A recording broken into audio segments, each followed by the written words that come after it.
Why does Jesus call the scribes and Pharisees as whitewashed tombs?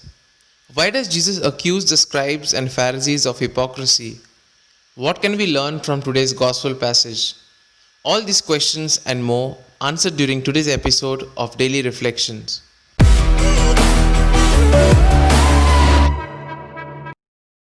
These two, alas for you, which Jesus pronounced against the doctors of the law and the Pharisees of his time, take and strengthen the same theme of the gospel of yesterday. Jesus criticizes the lack of coherence between word and practice, between what is interior and what is exterior, which brings us to the first point: whitewashed tombs. The seventh, alas for you, is against those who are like whitewashed tombs. Jesus continues to challenge the Pharisees who put on an external show of religious perfection down to the tiniest detail. Inside their hearts and minds, they are full of pride and hatred and contempt for their fellow men. We can all fall into the same trap and sometimes see ourselves or our behavior on a higher level than that of the others.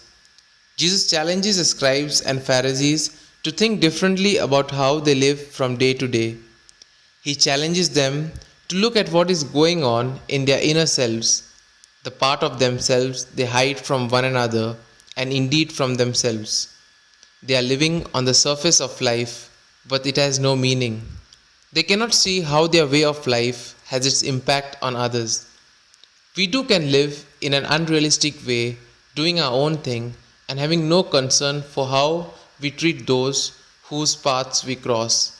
Jesus condemns those who have fictitious appearance of upright persons, but who interiorly are the total negation of what they want to appear to be. Which brings us to the next point: hypocrisy of the scribes and Pharisees. The eighth, alas for you, is against those who build the sepulchres of prophets and decorate the tombs of the upright, but do not imitate them. The doctors and the Pharisees said, "We would never have joined in the shedding of the blood of the prophets had we lived in our ancestors' day." Jesus concludes by saying, "The people who speak like this confess that they are children of those who killed the prophets." Jesus ends by saying, "Very well then, finish off the work that your ancestors began." In fact, at the moment they had already decided to kill Jesus. In this way, they were finishing off the work of their ancestors. Sometimes we may be struck by the forced smiles on the faces of the great and good. These people are busy projecting an image which is far from the truth. We can ask ourselves whether the image which we project to others is the real us. Which brings us to the next point: speaking the truth.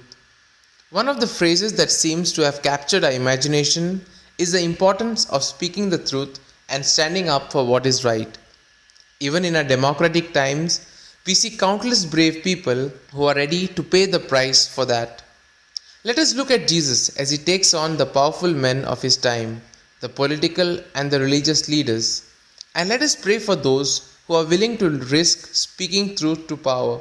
Let us also pray for those who abuse their powers and for their victims.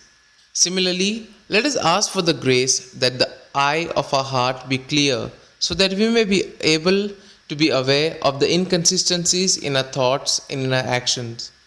Jesus shows us the way by openly criticizing the scribes and Pharisees who are only interested in the laws and not in the welfare of the people. Here are some points for our personal reflection. How can I be of service to those less fortunate than myself?